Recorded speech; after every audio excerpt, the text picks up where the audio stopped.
thankful to introduce my teammates. Of course, my left guard, Dave Lapham. You got to go with the quarterback, number 14, Kenny Anderson, and our kicker, all-time leading scorer, Jim Breach. Stars and Stripes, where you get raw, unfiltered football on Sirius XM app, NFLpodcast.com. And I tell you what, guys, I'm excited to start out this podcast with the special guest. We have a guy that was the number one pick for the Buffalo Bills in 1973, played his college football at Michigan State, played for the Bills, played for the Browns. He was a 6-time Pro Bowler, 8-time All-Pro guy. He's in the Browns Ring of Honor, Bills Wall of Honor, and Lap, another offensive lineman. We're thrilled to have Joe DeLamielleure. Joe, welcome, and thanks for being with us this morning. Well, thank you, Anthony. I'm honored to be with these Bengals. So, I told Kenny Anderson, I saw him play his first game. It may have been his first game in Tiger Stadium, and when I was 1971 or 72, something like that. But I was at that game, and I remember the coach said, "Where's this guy from? Augusta, whatever. He can't be that good. He's pretty good." So, but anyhow, I saw him play, which is pretty good. It was a 1971 preseason game in Detroit. We played at the old Tiger Stadium back then, and Kenny Riley had what we thought was going to be a pick six.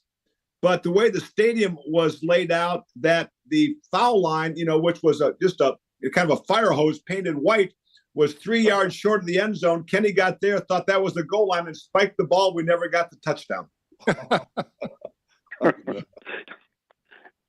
That is the only time the Tiger or the Lions fan cheered that game, I think, is when he spiked the ball. But anyhow, I was there. All I know is Joe DeLamielleure was a guy that if you were an aspiring young offensive lineman trying to play the guard position in the National Football League, you put on, at those days, 16-millimeter film of Joe DeLamielleure honing his craft, doing his thing, equally proficient in the run game and in pass protection. Joe D was a stud, no question about it. You were a great player, man. Well, thank you. But and I know you guys will say the same thing about Jim McNally. I had Jim Ringo and Howard Mudd my whole career. I was really fortunate because you have a good offensive line coach. They're rare. And the three of us talking here, we had the two best. So I'm really thankful for that. What do you think Joe, of the Jim Bills Breach O-line? here. Sorry. Just want to ask a quick question. So you end up at Michigan State. You're a Detroit, Michigan guy. So you're going to stay close to home. But there's a story about how you ended up at Michigan State, right? I mean, you had some other teams, other schools interested, and you had to pared it down. How'd you end up there? Well, what happened is I got recruited by the University of Miami of Florida, and I was never on an airplane in my life. So they said, we'll fly you down to the Super Bowl, and you can watch the game. It was Joe Namath. He was playing in that game. Chuck Foreman and we were there, and Ted Hendricks was our host. So Ted liked to drink, I think. We didn't see much of him that week. But I came back. It was like I flew out of Detroit. I was never on an airplane ever. And come and fly down from Detroit into Miami. Oh, my God, this is unbelievable. So back then you could sign a letter of intent. I go home, I sign it. Dad, I'm going to Miami. He goes, let me see that thing. He looks at it, rips it up. He says, that's so goddamn far. What are you, out of your mind? So I go, oh, Dad, that was the letter of intent. He said, I don't care. You're not going there. You go close to home. So it comes down to the final day.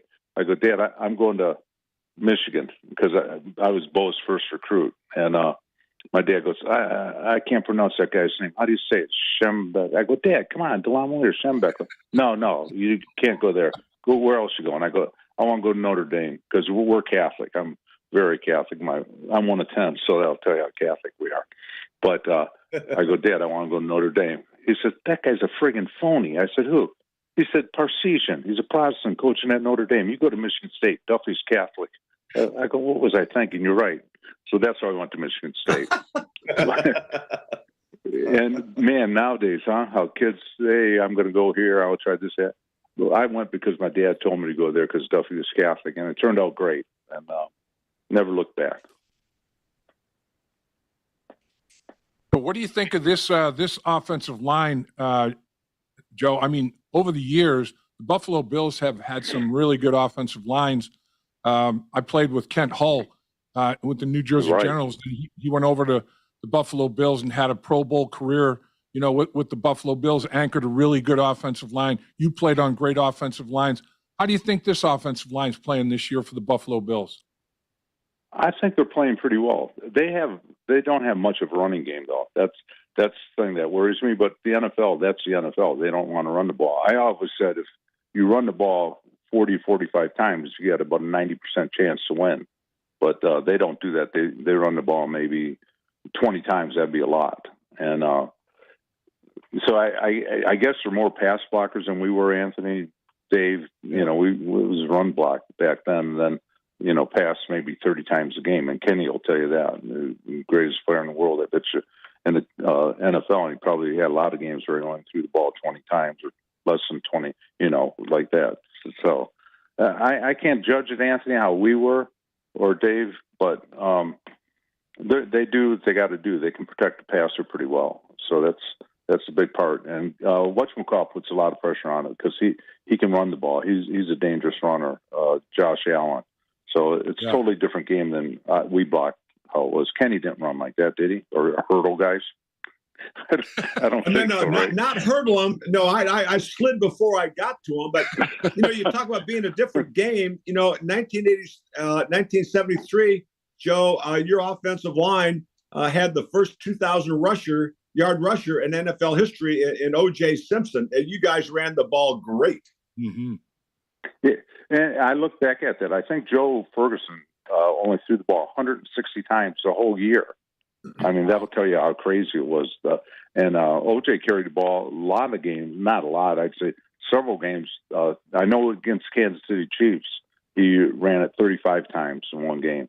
That's unheard of. Even the guy from Tennessee doesn't run it that often.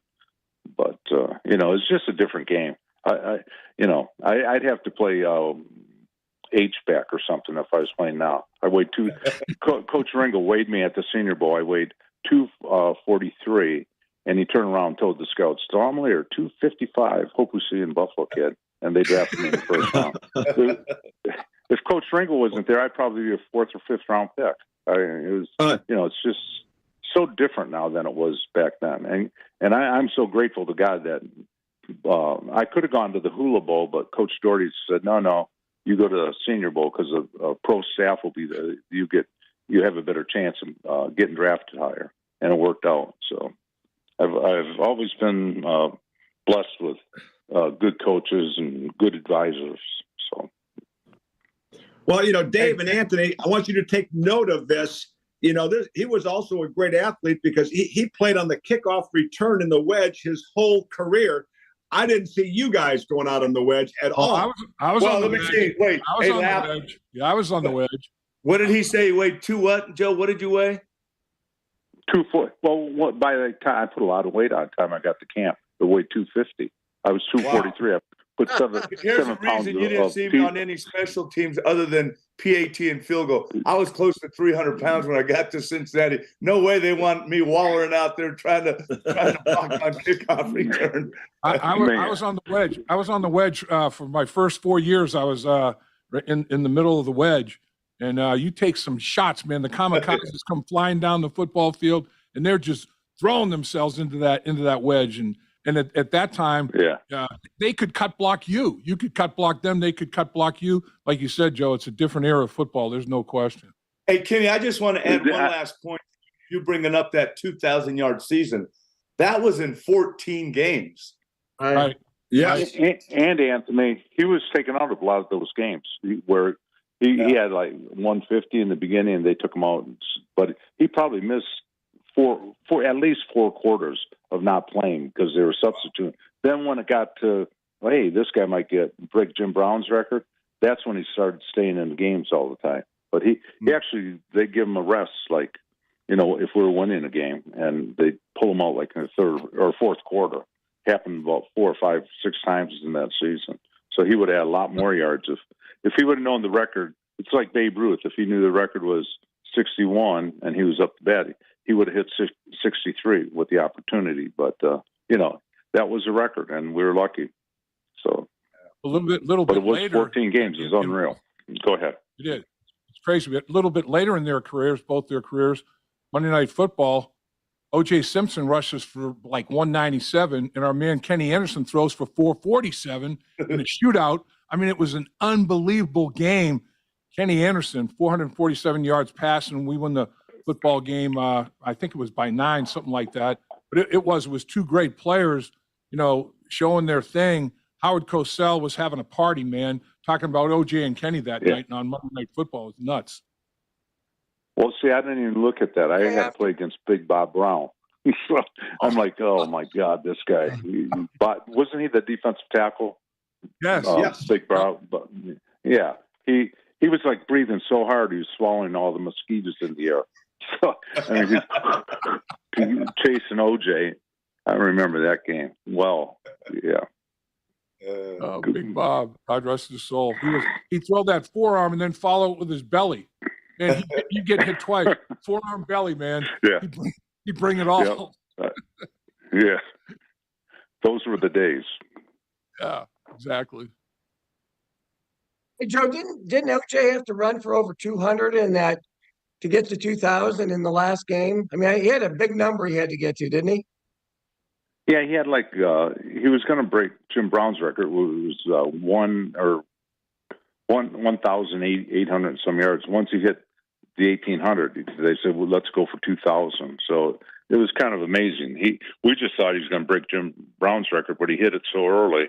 Now 2,000, and they actually took him out of the game after 2003. So he could have even made more yards, but he was just an incredible player. He was a track star in a big body, and OJ was a great runner, like sprint guy, and but he really wasn't a really good athlete. We played racquetball. I spotted him 19 and beat him. He's like, I always said, OJ, you can do everything, but the only thing you can do is run. You can't. I played bumper pool with him, and, take 4 balls off my thing and beat him. But he was a great teammate, and he was so generous with the offensive lineman. He's the first guy who gave a gold bracelet to guys. Remember he gave that. I don't know if you guys know. He gave us gold bracelet. It's valued at $2,500. And he said, "What do you think of that?" I said, "I think I want a car." Where in the hell is a white guy going to be wearing a gold bracelet walking around Detroit? They'll take it from us.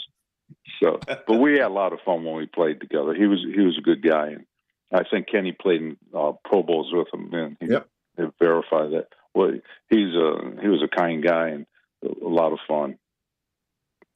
Joe, what's so special about Buffalo? I mean, I remember one time early in my career, we had number 1 draft choice that was disgruntled and caused a lot of problems. And Paul Brown says, "Well, I'll fix him." He traded him to Buffalo. Well, you hear about Buffalo and the Bills Mafia. What's so special about Buffalo? First of all, it's got a great thing. Like who'd want to live in Buffalo? But the people who live there, they love it. And there's actually an acronym about Go Bills. It's just, well, my wife got me a T-shirt with it. There's sayings like "hello," "like you," all these acronyms. But it's just all you have to do in Buffalo is say "Go Bills," and everybody knows what you're saying. It doesn't matter. You could be hi, goodbye, anything. When you leave someone's house, "Go Bills," then you take off out the door. It's quite a thing. Buffalo has a lot of pride because it's a great city, like Cincinnati. I mean, I think Cincinnati was, little Cincinnati. You had your chili and all. We went there we played you guys a couple times there, and it was, man, this is a nice city. And I think when people go to Buffalo, the people are which make the city, and then they got a nice stadium. I was lucky enough to be there when we opened it in 1973, and that was the first game was played. Was my rookie year. Actually, Joe Ferguson and I walked in the stadium. We beat everyone to the stadium because we wanted to be the first ones to walk in it and go in the locker room. It's just a lot of pride. It's a lot of ethnic people, a lot of Polish, Italian, Belgium, which I am. My dad was all happy because, hey, he's born in Belgium. Hey, you're gonna be. And Belgium, a nickname for Belgium is Buffalo. You're a Buffalo, which is kind of odd. like Polish or a German and a French person or something is called a Kashub. Polish and a German person is called the Kashub. That their mother, father, they had mixed nationality. They call them Kashub. But Buffalo people from Belgium are called Buffaloes, and that's what I am. My name's I'm a Belgian. I'm from Buffalo. My dad's from Belgium, and that's what they're called. That's their nickname, Buffaloes. So kind of unique for me. Not about it. I'll tell you that it's a quarterback-driven league. There's no question about it. And the Bengals have had MVPs at the quarterback position, and by the name of Ken Anderson, by the name of Boomer Esiason. Joe Burrow is now in that mix. Buffalo, same way. You've had great quarterbacks over the years, and we've had Jim Kelly, on a podcast talking to him. Great Buffalo Bills quarterback, obviously, and Josh Allen. The community seems to love Josh Allen. What kind of a guy is he, Joe? I think he's a down-to-earth guy. I asked Kelly that, Jim Kelly, like 4 years ago, because when they drafted him, I go, hey, is this guy pretty good? He said, man, he can throw the ball, and he's a good guy. I think he brought his parents up there when he was drafted, and they live up there with him. And he's humble. I've never actually talked to the guy, but everybody who knows him that I know said he's humble. He's a throwback quarterback, actually, as far as personality goes. And I asked Jim what was so good about him, Kelly. He said the guy can throw into the wind. And Kenny will know this. The winds in Buffalo are unbelievable because they're coming off Lake Erie. And some days you get some really bad wind. Actually, Namath played there, and he only had 2 completions one game. It was unreal. The winds come off there, you can't throw at all. And I think that may be one of the reasons why some smart scouts said, I think this guy can throw. I went to a game a couple of years ago. It was winds gusting up to 40, and this guy was throwing outs, like 30-yard outs. The other guy tried to throw a 30-yard out. It literally blew back into the middle of the field. They were playing the Washington Redskins, whoever that quarterback was. But he can throw a ball like nobody I've ever seen. Where New England ran the ball, they only threw the ball two times. The wind was so bad, and they rushed like 50 times a couple years ago. And they actually beat the Bills that game. I was at that game too. That was a blizzard. I was watching that game, and I took my Korean son with me. Anthony knows Andy. And he goes, Dad, do you think they'll play? I said, what, are you friggin' out of your mind? You think they'll play? It's football, son. He goes, but it's a blizzard out there. I said, oh, get your butt up. And we sat up in the booth. I said, you are a wuss. I said, we played out in this weather. But I was at that game. They only rushed the ball 2 times and beat the Bills. So that was something. I don't know if you've ever been to the University of Wyoming, where he went to school. I've been scouting out there before, and the wind does blow. And I think the other thing I remember, one time they said that the plane had to buzz the runway because there were cattle on it to get them off. Oh, that's pretty good. I like that. But he's a unique guy. I mean, Kenny, I've never seen a quarterback run like that. Ben Roethlisberger is that big, but nobody can run like that. So I don't know. Hey, Joe, after you retired, you did some coaching. You coached a couple years with Sam Rutagliano at Liberty. You were at Duke for a few years. You mentioned your coach, Jim Ringo. Of course, Jim McNally, Coach Lapp, and I. After coaching and what you see now, where do you think the technique is with offensive linemen now? Well, I work with a group. It's called Tip of the Spear, and it's totally different, Anthony, than we did. And I think you're a little familiar with it. You hit the base of your hand and say, the game has just changed. Instead of back in the day, the linemen used to have their arms against their chest, so they don't hold. So it's more of a hand game. Keep your head out of it. It's not as I can't even imagine going every play from a 2-point stance, but that's what it's become. It's become a passing league, and I don't see the hardest play in football right now for a guy to gain a yard is a quarterback sneak, because they put the big fat fullback behind the quarterback and push him forward. Could you imagine Ickey Woods pushing Kenny Anderson in the back? Kenny turn around and smack him. But isn't that incredible? I wonder what Kenny thinks of that. No, maybe he did one time. That's why I had back surgery last year. I'm not sure. Or maybe Hey. Johnson stuck his helmet in your back. Yeah, right. Right. What's that called when they get a settlement from something that happened? They're trying to get settlements for retribution. Class action? Go for it, Kenny. Reason- Retribution for causing the surgery in your back. Well, But I tried But- that one but time anyhow. with the Pittsburgh Steelers defensive line, and my lawyer said the statute of limitations had run out, so I couldn't do it. that's Hey, good. Joe, real quick, everybody talks about Buffalo Bills offense, and rightfully so. They have a great quarterback, and they finished number 2 in the league in scoring for the regular season. But their defense finished number 2 in the league in points allowed. I mean, this defense is pretty salty. I mean, I watched them on tape. It's like they're attached by a string. I mean, they move in unison everywhere. How good is that defense? Well, they have a great defense coordinator. I think he's the best defense coordinator in the league. And now I can't think of his name. Leslie Frazier. Leslie Frazier. Frazier.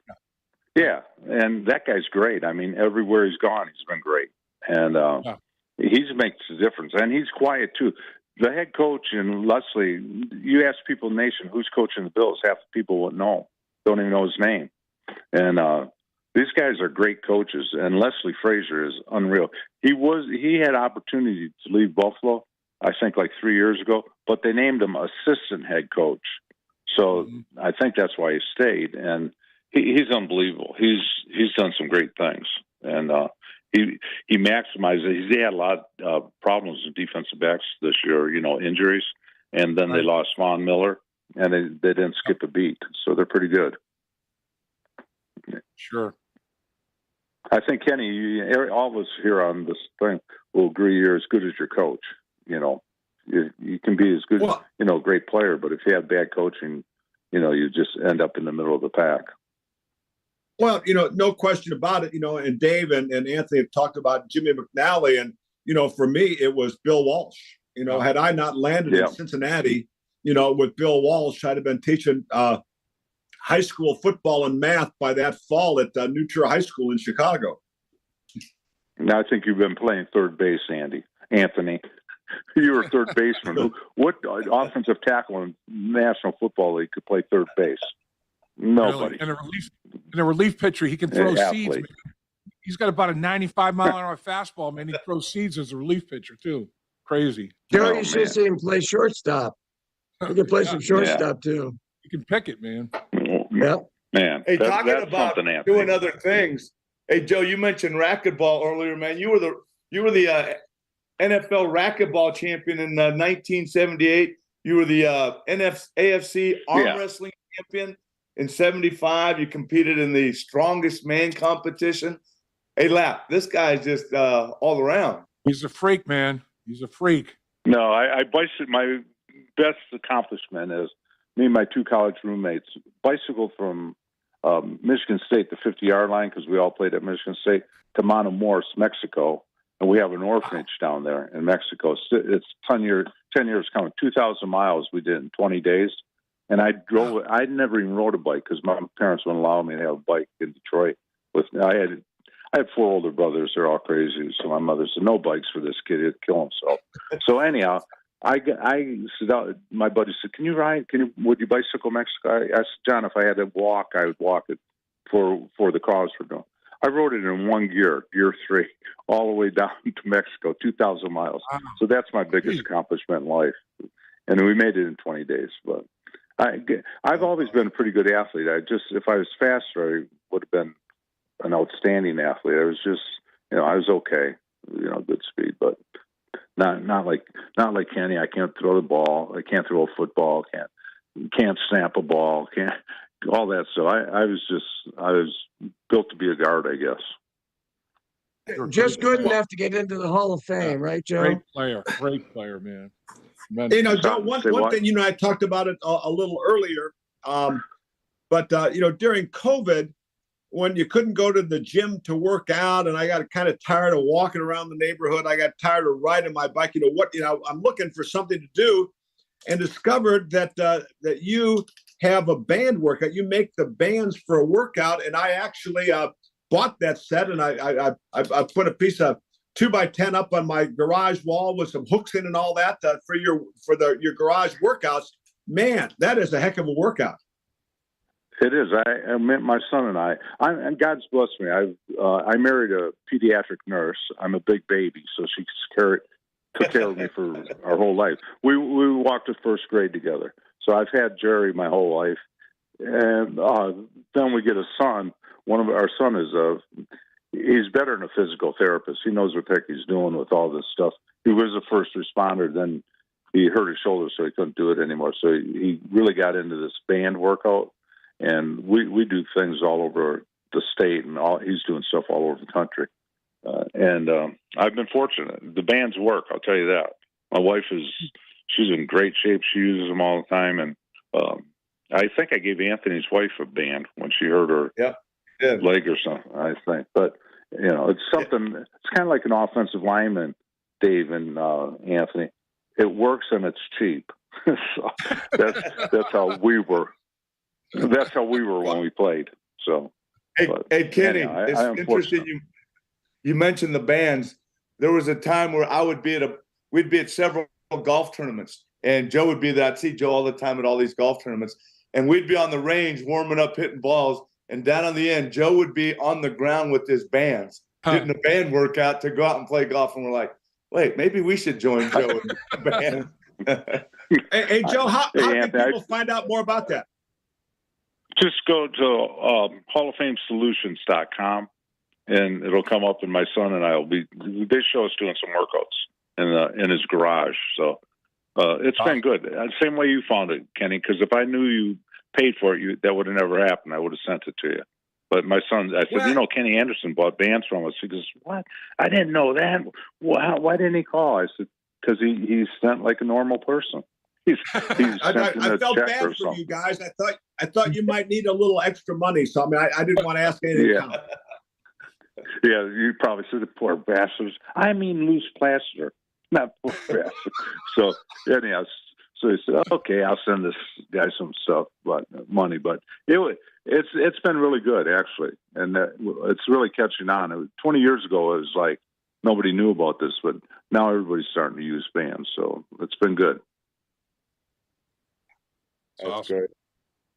Goes around, comes around. All right. Bands were around a long time ago, and everybody got into these different weightlifting type things. And like you said, Joe, it all comes back around, right? I mean, you see guys rolling tires and doing stuff they did, body workout type way stuff. back. Yeah. They have all these new inventions, but it basically comes down to Kenny and Anthony and Dave is if you do something, you'll be okay. Even if it's, it's different, all you do is got to move. So I think it's pretty simple. That's what people, what do you do? I said, do you walk? No. Well, start walking, then I'll talk to you. Because if you can't walk around or get up off the couch, you're not going to be very good. But it's kind of fun. A lot of the older guys, Ed White and all these guys, we've done some classes with these guys. They're pretty funny. Big Ed says, he did it like 2 weeks in a row. We had it on podcast during COVID. And he did it a couple of weeks. He said, it works, but I'm not going to do it. he said, it's just too much. And if you know Ed White, he's a great guy. I could pick a whole Hall of Fame team that should be on. George Kuntz, Kenny Anderson, just all kinds of players. Now, Joe Cluckler, some guy called me just before your call. Do you think he deserves to get in? A lot of guys, they don't know. He didn't make the all-decade team and all this. I said, who are those guys? I said, I guarantee you they never played against them. Right. Ask somebody who's played against the guy. Exactly. Kenny, I always said this, Kenny. How can Kenny Anderson not be in the Hall of Fame? You were the quarterback. It's crazy, and they don't know. Joe. People think they didn't try to get people around you either, because the Bengals are noted for being cheap, right? So it's hard you're not going to get a free agent or get some. You had good wide receivers, but it's just I just can't understand how Kenny Anderson and Kenny. Everybody says that when they go to the Hall of Fame. All the Hall of Famers say, "How is Kenny Anderson not in the Hall of Fame?" It doesn't make sense. But anyhow, It's nuts. Hopefully it gets in next year as a senior. Well, But Well, got to thank do you. something. Yeah. Hey, Joe, really and appreciate I saw Ken Riley got in too. He gets in when he died. We want him in while they're alive. So I hope Kenny can get in. But Joe, all right. thank you And very Dave, I much miss for you. taking time. Yeah. Miss you too, Joe. You're the best. Appreciate it, man. We'll see you and Jim soon. Breach Thank too. Okay, thank you guys very much. Bye. All right. Thanks, Have a Joe. great day. All right, man. Thanks.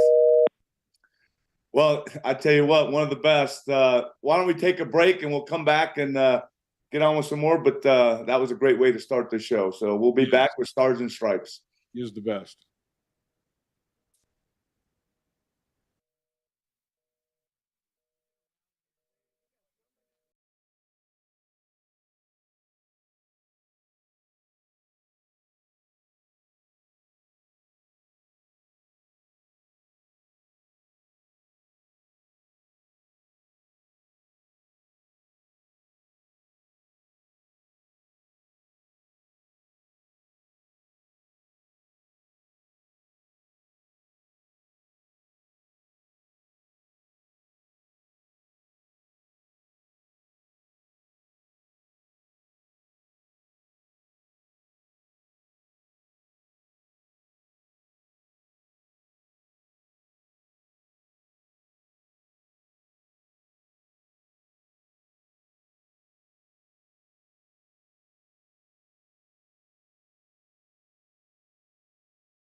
Anthony Munoz with my teammates Dave Lapham, Jim Breach, and of course, number 14, our quarterback, Kenny Anderson. What a great segment we just had with Joe DeLamielleure. Not only was he a great player, but just a great individual doing a lot of great things. Now, guys, let's talk about what just happened this last weekend. Big win against Baltimore, a tough win, but the Bengals move on to the next round of the playoffs. Yeah, it certainly was that. You know, everybody was talking about it's a division opponent. They know us. We know them. They know our tendencies. We know theirs. It's going to be one of those muck it up games, and that's exactly how it went down. In my mind, it was decided in the red zone. Obviously, with Sam Hubbard with that 98-yard fumble return touchdown, longest in playoff history. That was the final play in the red zone. But I mean, Baltimore got in the red zone 4 times and only scored 1 touchdown. And they don't score any points, and they give up 7, a 14-point swing on that play with Sam Hubbard. But it all started, Jesse Bates makes a 14-point tackle when he chases the kid down at the 2-yard line instead of letting him score a 35-yard run that he gets off a block, disengages, does a hell of a job, and he makes the tackle. Then they have first and second down plays that set up the play for Sam, you know, when Logan Wilson and Jermaine Pratt combined and then Logan knocks it out, and there goes Sam. But how about that? You know, they left a lot of points in the field. You know, 1 for 4 in the red zone and possessions. That's 3 times you're leaving at least 4 points on the field. You know, and one of them you got none. You left 7 on the field, and then you gave up 7 to boot. So I mean, the game swung right there. And then not only the low red zone, first and goal situations, they got there 3 times, 3 different possessions, and only scored that 1 touchdown. So they left a bunch of points in the low red zone as well. And it's that one defensive score. They go all season long, and they don't get a defensive score till the last regular season game against Baltimore. They come back in the playoffs against Baltimore. They score back-to-back defensive touchdowns against the Baltimore Ravens when they hadn't done it all season long. So, I mean, there were a lot of crazy things that went down in that football game. But, man, it was a slobber knocker extraordinaire. There's no doubt. You know, one thing that really, or several things really impressed me about that last play is listening, you know, to the conversations that have come the next couple of days where, you know, Von Bell and Jesse Bates, I think those are the two guys. One makes a high red zone presentation and one makes a low red zone presentation. So the players are invested in that process, you know, and to know what's going on. But that really impressed me.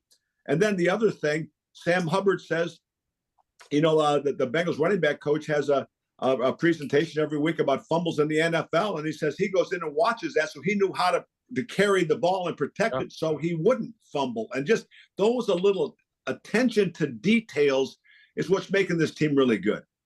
Kenny, what you're talking the other thing, they become so mentally tough. They just make things happen and find ways to win, where in the past that wasn't the case. But I got to wonder, what was Tyler Huntley thinking, trying to jump over from 2 yards away? I mean, I can see it if you're on the 6-inch line or even maybe the half, but he never got close. I know Pratt stood him up. These guys no quit. He stood him up. And then Logan Wilson is so aware of what's going on around him to come in. All right, this guy's stopped. Let's go get the ball. And here's the ball just sitting out there. They make an unbelievable play that literally saves their season. Well, Jim, John Harbaugh said after the game that he wasn't supposed to go up high like that, up and over. He was supposed to run the quarterback sneak low.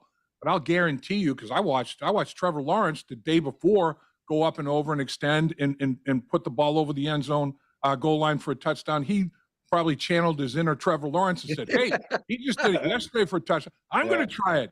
But yeah, he's 2 yards away. I mean, that's like you're trying to body surf, you know, like 6 feet with all those big bodies. The defensive linemen are knocking their offensive line back. The linebackers are gaining ground and going up and challenging you. That was a huge mistake. And like you said, Logan Wilson so aware, Sam Hubbard, you know, football aware. They have a bunch of football aware people. And Kenny, to your point, the guy that's started that whole thing are the two safeties. Von Bell gets there at the crack of dawn, does his workout, and then all the defensive backs, they get together and they go over all kinds of situations, you know, and red zone is one of them. And guys take different areas of responsibility, and within their own little position group, they go over all kinds of, if this crops up, this is how we're going to handle this, and this is how we're going to handle that.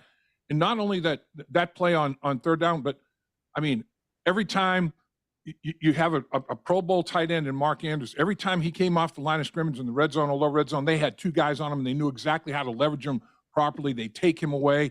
They defended the pass so well in the red zone and low red zone. I mean, it was a thing of beauty to watch them, them perform. And it's the players. Whenever players, take control of policing attitudes, okay, behavior in the locker room. Don't worry about it, coaches. We're going to self-police this. Preparation. Yeah, we believe everything you're telling us, coaches, but we're going to add to it, Then you got something special. I agree 100%, man. I was going to bring I was going to bring culture. I was going to bring up just a little bit later, but you read the paper the next day, and it says Next Gen Stats said that the ball was 0.6 yards from going over the goal line because there's a chip in the football. Yeah. And did you guys know that there was a chip in the football? No. Is this just experimental, what we could do with it? They're saying, why are we marking, the balls for first downs, all this other stuff? There's a chip in the football that'll tell you where it goes. Right. Wow. Yep. Didn't know that. Huh. That's going to speed up the game too, because you don't have to do all those measurements and all that kind of stuff. And I mean, the goal line is going to have some sort of an activation point on it. I bet at some point in time they're going to have some kind of laser that's going to be going across the goal line that they can tell if you broke the plane or not without having to. It's going to like hockey, right? It's going to light up. Yeah, crazy. We can have the goalpost light up if there's a score. Yeah, right. That would be great, right. And shoot fireworks out the top of them. Right. That was.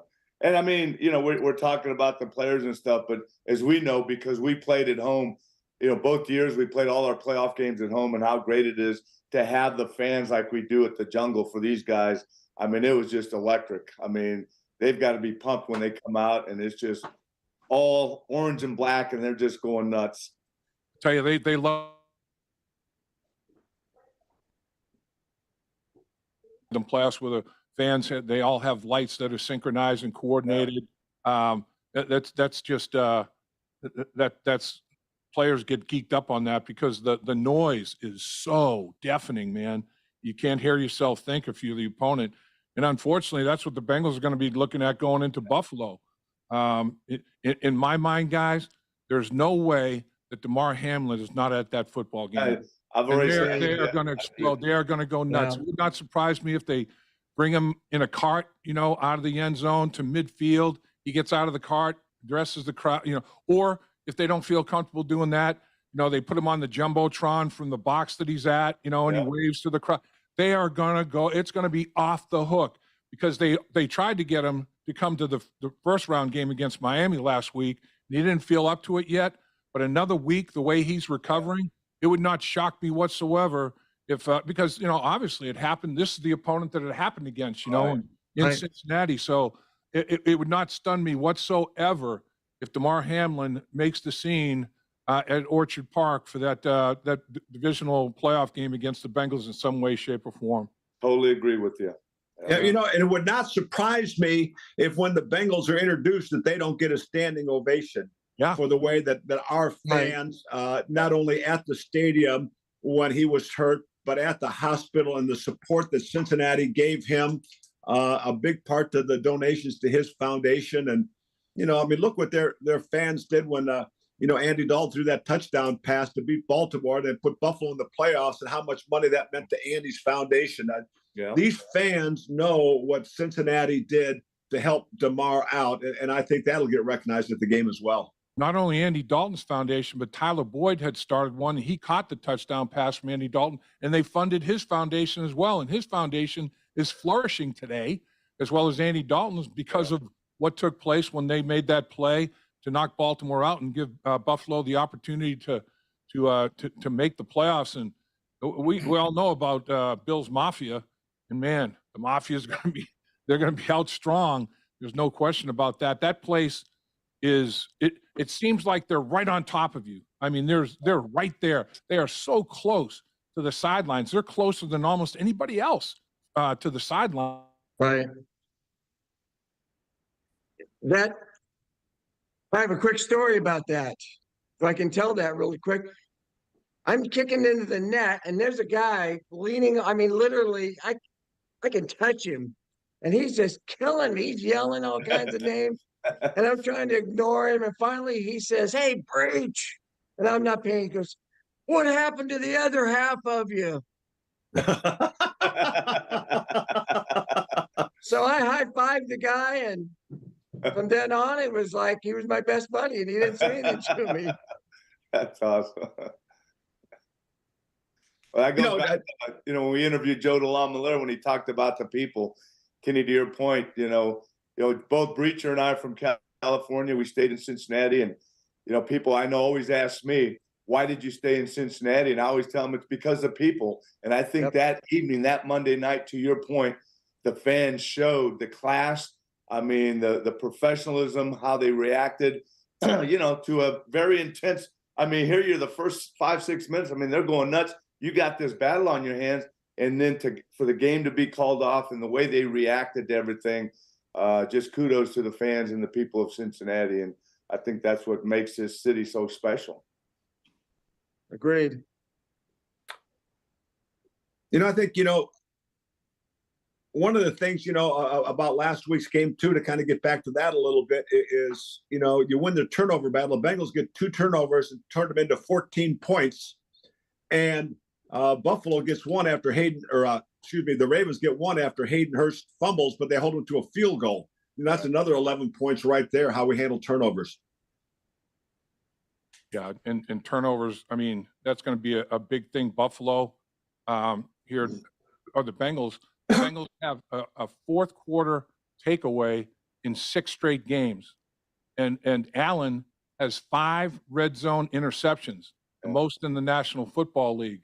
And in the playoff game in the first round against the Miami Dolphins, Allen was sacked 7 times, threw 3 interceptions, and Buffalo still wins the game.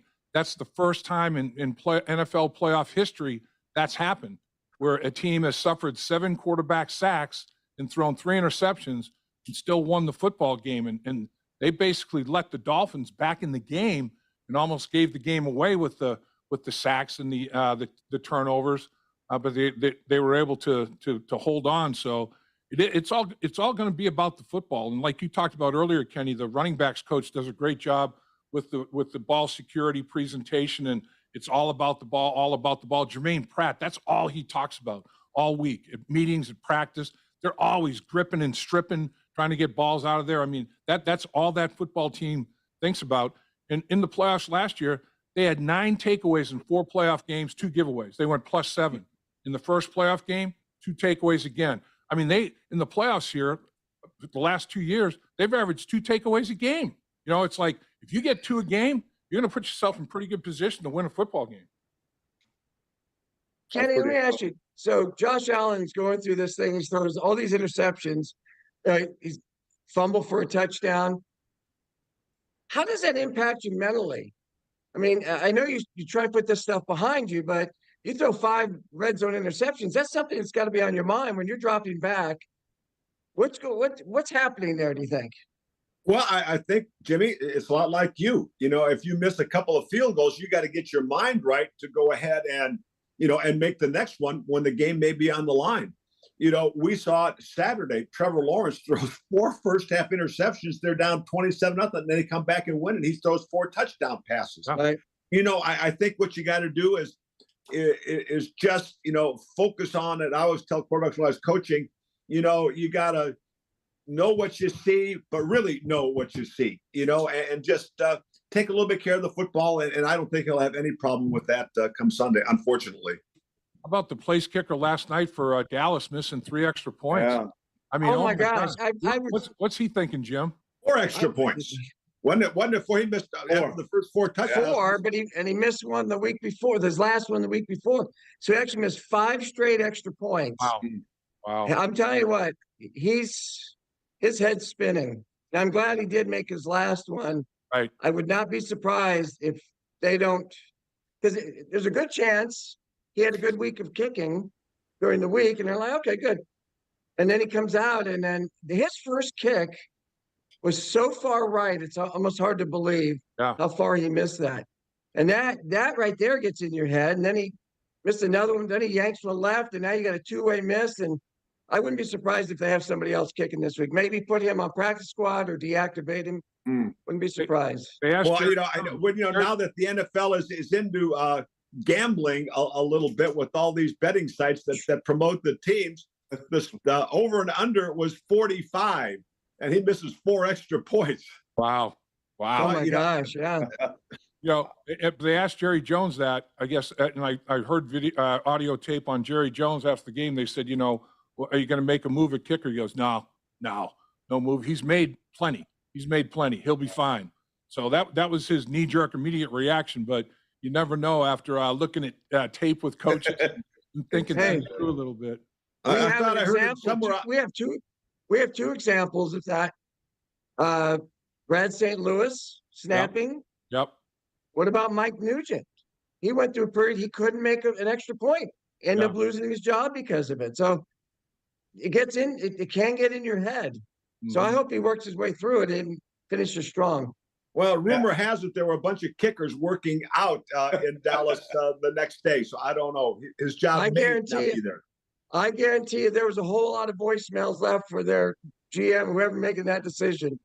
I actually text Jim during the game, and the word that I text him, because I always hear it in golf. I said, Jim, is there such a thing as the yips in kicking? It's like, I've seen the yips in golf, and but that was amazing to watch him do that. I was like, no way. And I had to text Jim right away, because anytime there's something to do with kicking, I'll text Jim.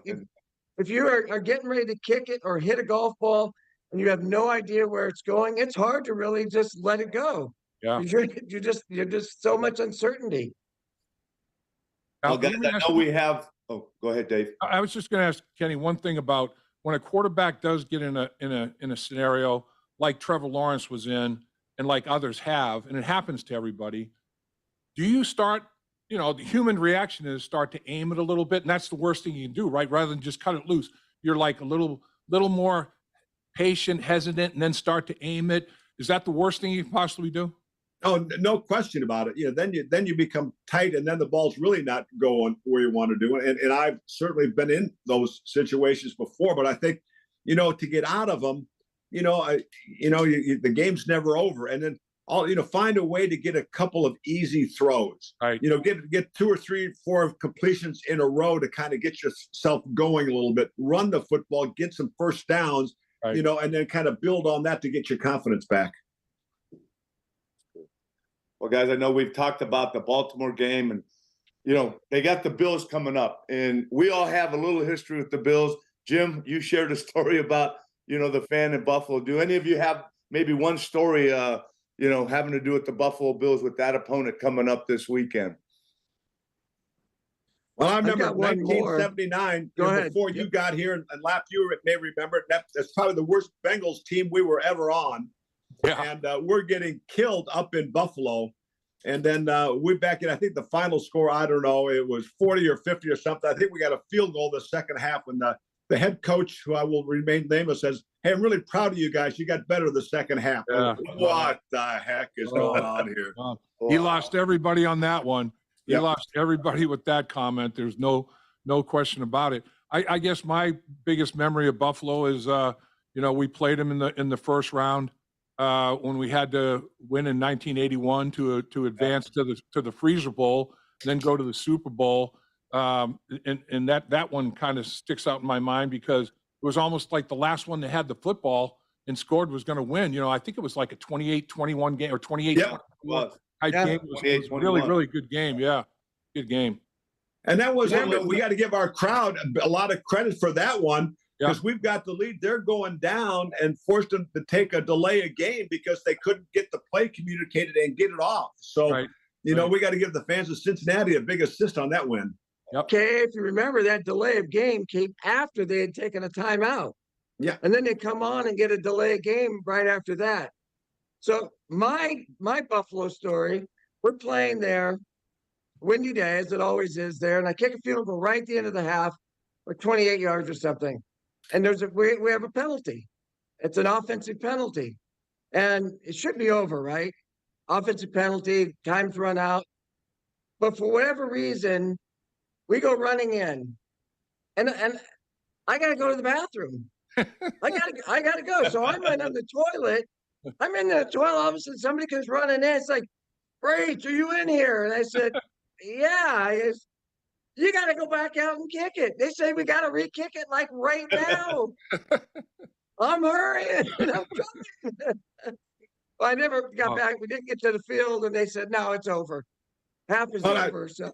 Yeah, Jimmy, you didn't have to worry because I was going to the bag and getting my kicking shoe out. I could have handled it for you.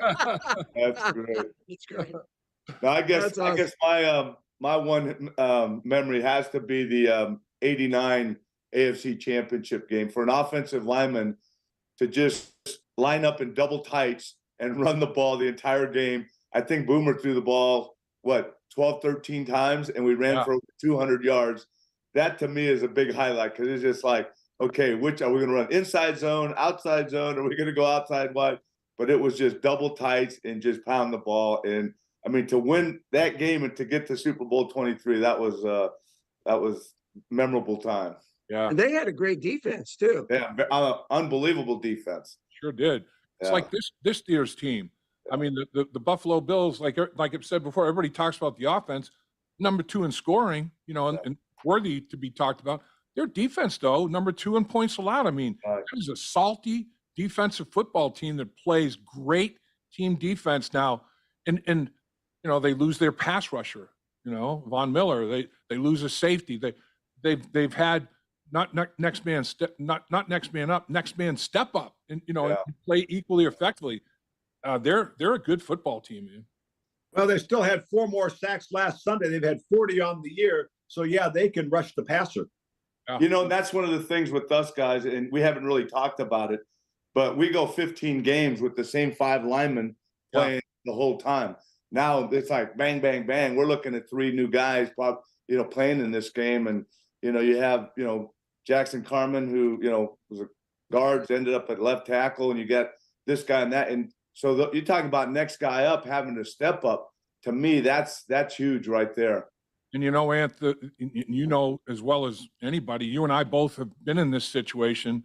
You're on the road. The Bengals, you're dealing with, 2 new linemen in the football game, but you're home. So the communication's easier. Then you lose another. Now you got 3 new guys, but you're home. So this communication, you go to Buffalo, you're going to have 3 new offensive lines. 60% of your offensive line's new. And Karras has been very vocal about this. He's been very effusive in his praise of Kappa, helping him ID, recognize, communicate up and down the line of scrimmage, check into the right protection. Joe Burrow does a great job checking to proper protections, but Karras and Kappa were doing a great job as well. Kappa's not part of that. And now you're going to have to go silent count when you haven't worked next to each other, silent count. I'll guarantee it would not shock me at all if there's a couple of early starts, I mean, it's natural. And your only advantage, you got great pass rushers with great first step quickness. And now when you could hear the snap count, you can focus on those guys and get that aiming point, that target Anth we need to get. Yep. Now you got to watch the ball like them. Your only advantage is gone, and they're off the ball. They're on top of you before you know it. And you don't have a target for that first move. And it's a totally different dynamic going on the road and all that crowd noise pass protecting than it is at home pass protecting. It's night and day. Night and day. Let me ask you about Jackson Carman going out to tackle. Since he played that all through college, is that transition obviously easier than him playing guard, coming into guard? He's at least been there. He's played it. Is that going to be easier for him to handle? Well, I'll answer that, then Lap can. I wish I could say it was going to be, but 2 different things, ACC, college, and NFL. Right. Sure. And to watch, and I know he was thrown in there. I mean, he's got a lot of work to do. But I mean, even when I watched him at Clemson, I really thought he was a guard. But because of his, athleticism, he was out there to tackle. Right. But I don't think it's as easy as. I mean, you have some exceptions of guys that are like, it doesn't matter where he plays, he's going to go out and adapt and do it. But I think it's pretty tough. I agree with you, Anth. And the thing is, he's taken more of the reps and snaps at guard now than tackle. He's taken some, in practice and everything. But what happens is when you go back out there, and like you're saying, Jim, he played it at Clemson. So automatically your mind and your reflexes go back to what you did at Clemson technique-wise. Instead of all the work that Frank Pollock's been doing all year, it's like it's fight or flight, and he's going to fight instead of flight, but he's going to fight the way he always had fought at left tackle at Clemson. So I bet you he'll watch tape after the game and say, dang, I can't believe I took that step. I can't believe I did that. Well, that's what they did at Clemson. And your body, it's like muscle memory. Your body goes right back to, unless you've repped it over and over and over again and broken bad habits and formed good new ones. I think that's a little bit of an issue. But if I were Frank, and I'm not, but I mean, I would make it wide open. Prince, Jackson, whoever has the best week of practice, you're my left tackle, and just go from there. I wouldn't necessarily, ordain anybody to be the left tackle right now because it's going to be very, very important out there on the road in Buffalo for sure. Well, I give Joe Burrow a lot of credit. He doesn't blink. I mean, he's really behind his offensive line, supports him. They're working hard. They're going to do the best thing. And, from a coaching standpoint, I think we all know last year we had our offensive line troubles and pass protection was a big issue and still managed to get to the Super Bowl. So they've got the experience of going through it and trying to deal with this, putting a game plan together where you understand the protection may be an issue and, going to the hostile places. Well, last year it was Tennessee, which is not an easy place to play. And then Kansas City, which may be as tough as anywhere. So, our guys now have got some experience, when you talk about, Burrow now 4-1 in the playoffs. Well, a lot of other guys on the team are 4-1 in the playoffs too. That they're not going to shrink in the spotlight.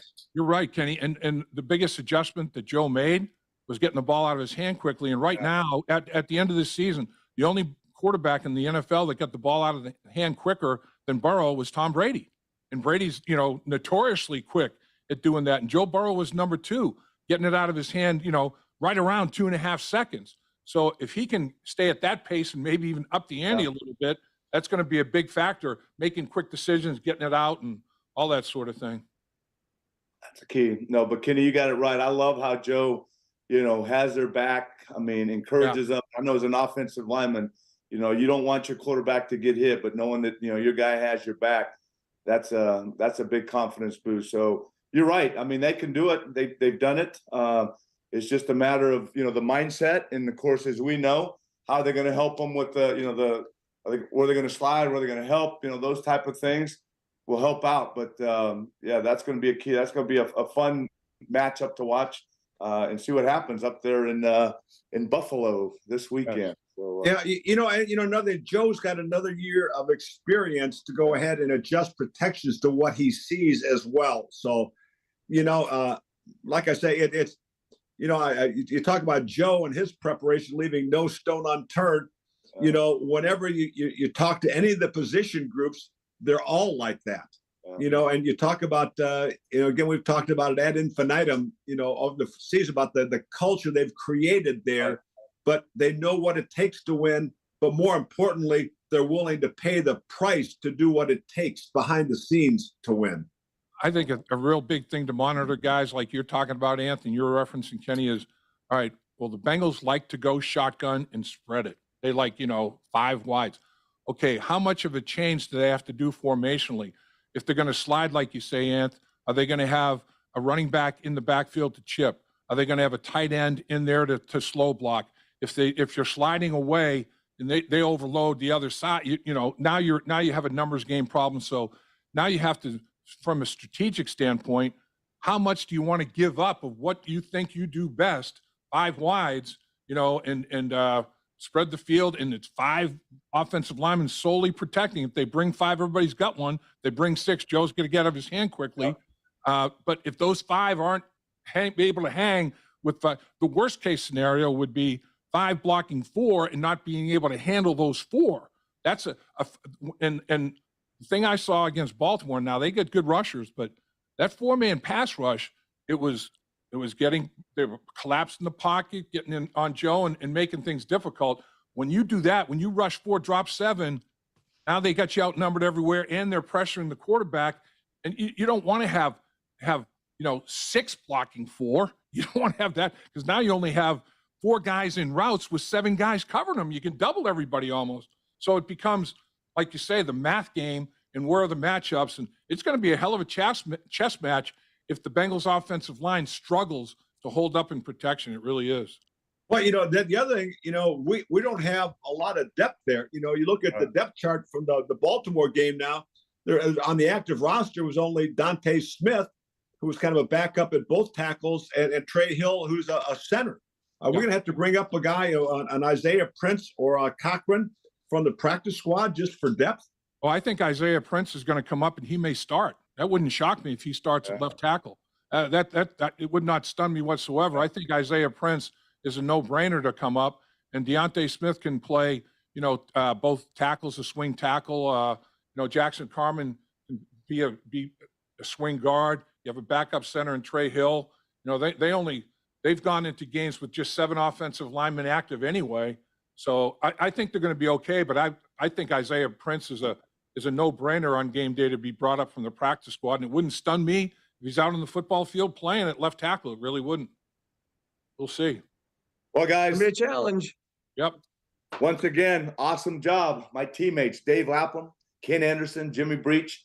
As we go raw, unfiltered football, you can catch on the SiriusXM app, NFLpodcast.com. Guys, I tell you, this is a joy. Every time we do it, you guys do a phenomenal job. And again, Anthony Munoz for my teammates, thank you for joining us on Stars and Stripes. Great job, guys. Nice We forgot job. to mention Nice that job, we were guys. live on YouTube. Yeah.